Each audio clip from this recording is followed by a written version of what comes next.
All right, hello everybody. Welcome to another video here on CCV. So today we're sitting inside the Mercedes Benz GL class vehicle.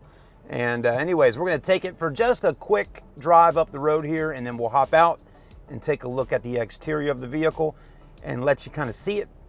I want you to also put right into your mind right now that this vehicle once was possibly an $80,000 car. So 80 grand to buy one of these. Now, this is a GL450 4MATIC. I swear a little gnat keeps flying around getting my ear. But anyways, a GL350 started around 60 to 65,000. And if you bumped up to a GL450, we're talking 70 to 80,000. So fully decked out, all the features that you could dream of on one of these at your local Mercedes store back in 2011 with whatever they had going on there. I mean, it really could have been over $80,000. So with that being said, let's drive an $80,000 GL450 all these years later that's now selling for quite a bit less at just around 15 grand. Stay with us.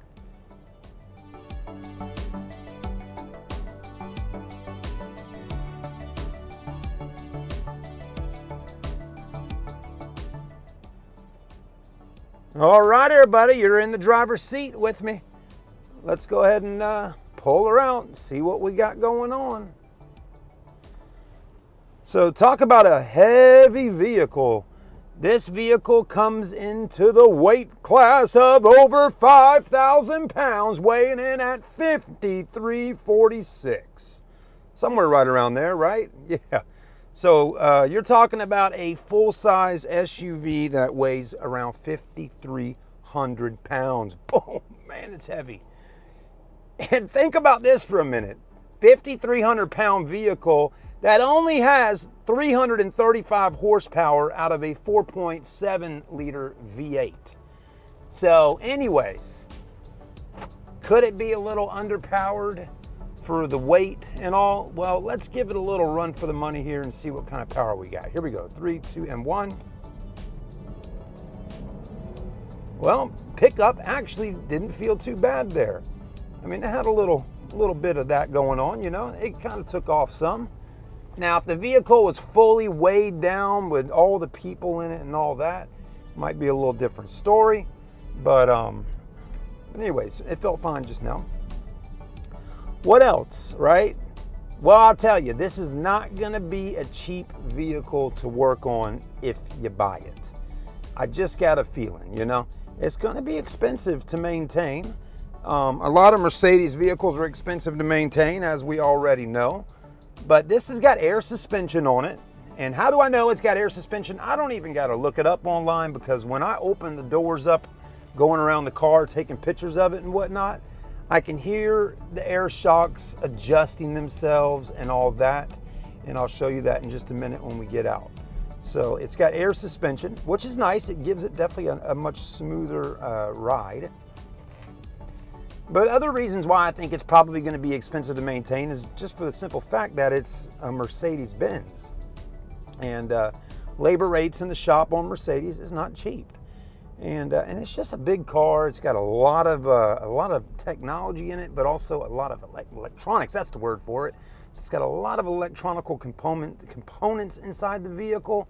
And with all these electronic components, look at all those black cats. That is just not a good sign. My goodness. Bunches of little black cats. And they're looking at me like, what is this dude doing over here? I'm about to run you over. Y'all better run. Come on, get your butts under there. Getting close to Halloween time. Anyways, we're riding in a big old black SUV, so they probably, you know, they probably think I'm Papa Cat. But anyways, let's hop out and take a look at it, right? And let's have a little fun while we're doing it, because this is definitely a beautiful vehicle.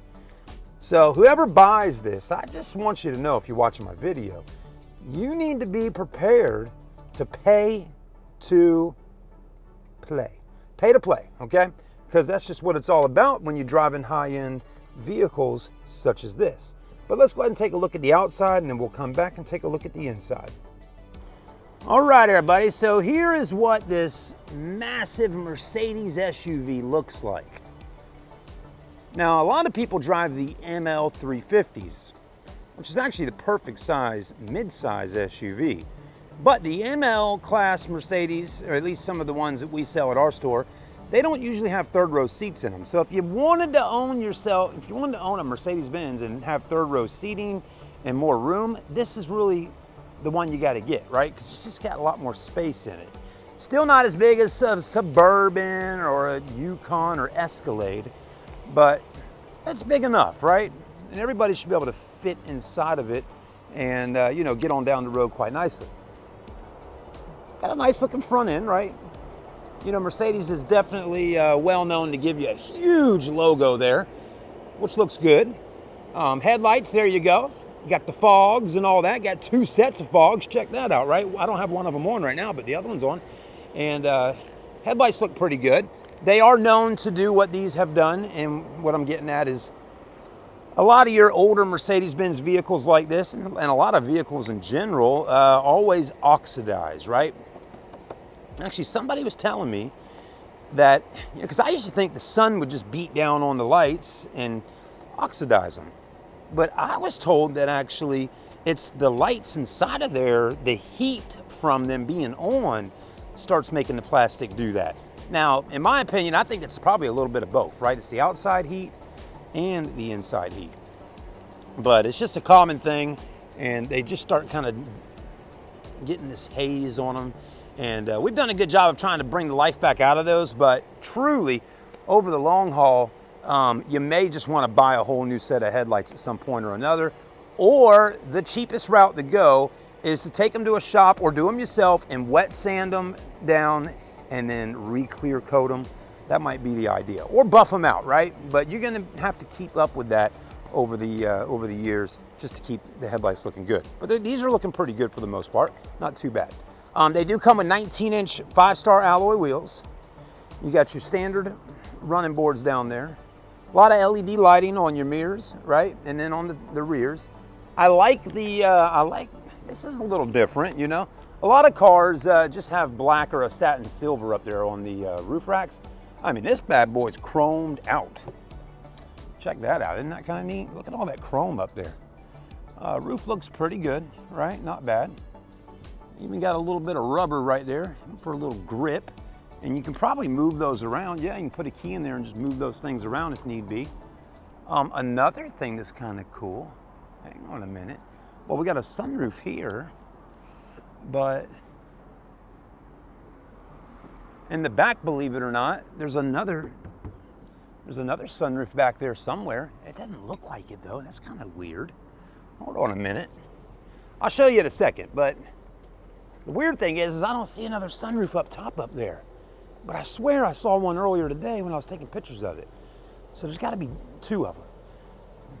But there's a good shot of it, right? That's my favorite look of it right there. Personally, between me and you on the video here, I don't like the front as much, but the back looks really good. I like this. It's my favorite part. A lot of times people like the fronts of vehicles.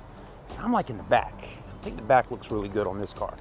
You got tow package, backup sensors, backup camera, 4-wheel drive, or not 4-wheel, all-wheel. There we go. And I know you can't hear it probably because I got a microphone on me, but when I hit that button just a minute ago, I heard the shock back there go psh, made a little noise. So it sounds like a little snake hissing under there.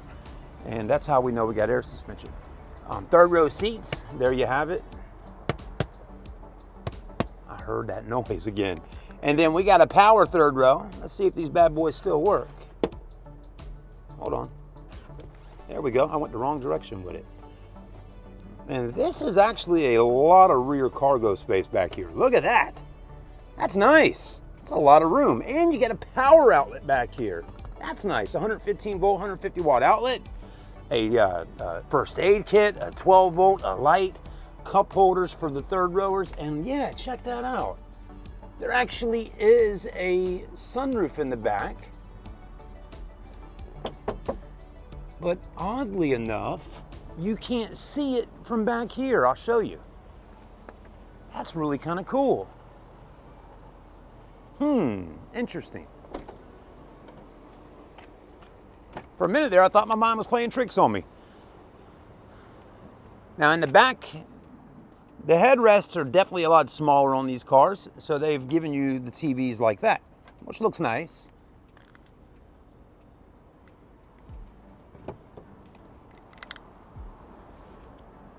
So it is there, but yeah, you really can't see it all that well. It's almost like a plastic, translucent, like a plexiglass is what I'd say. That's really weird. Usually you would see some kind of cutout there for a sunroof, but not on this. Anyways, whatever the material is, it's got to be some type of plexiglass. I mean, that's glass right there, and that's the car, the metal. And that's some type of plexiglass. So anyways, it works. And I wonder how many other car companies use that type of material up on the top there. I don't think too many.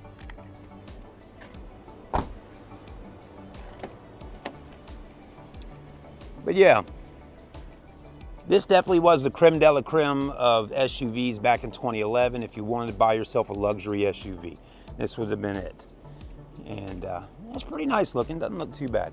All right, let's hop back in. We don't have too much more time. I thought I'd share a little video with everybody and let you see what something like this was like back in 2011. You know, there's probably not a whole lot of us out there watching the video that will even probably ever own one of these. But, you know, maybe you're out there looking and shopping for something, and you may have been online shopping and had a price range in mind for an SUV, and you somehow came across one of these, right? I mean, what's pretty incredible about it is, I mean, all these years later, for this to have been a $70,000 to $80,000 vehicle, it only has 112,000 miles on it now, and the price is $14,900. I mean, that shows you how much cars depreciate over the years, even high-end cars like Mercedes. So really now, all these years later, you can buy yourself a super expensive car that once was so much money for so much less. So yeah, if you got the extra money to pay to play, as I said earlier, and pay for the service and maintenance and all that on this, you can buy you one heck of a SUV for $15,000. Not bad, really, in reality. 15 grand gets you a whole lot. You know, here's the question I'll leave with you. Would you rather take $15,000 and buy yourself a Chevy Tahoe or a Suburban with 200,000+ miles on it? Because that's what you're going to pay, guaranteed, right? You go out and want to buy yourself a 2011, 2010, 2012 Tahoe, you're going to be on a Tahoe that's got 180 to 200,000 miles for that $14,000 to $15,000 price range. Or look at this, with half the mileage almost, for much less, or around the same. So anyways, it's up to you. What would you get? The Tahoe, because it's maybe less on maintenance, or would you buy the Mercedes? Just giving you some options. Let me know what you would do. Thank you for watching the video. Have a blessed day. Like, comment, subscribe. This is some of the type of stuff we sell here at Southern Motor Company. And one thing I will tell you is if it's on the lot here at our store, I'm guaranteeing you this is a good car. It's going to be something you can buy and drive and feel good about it after you leave here. So that's what I want to leave you with.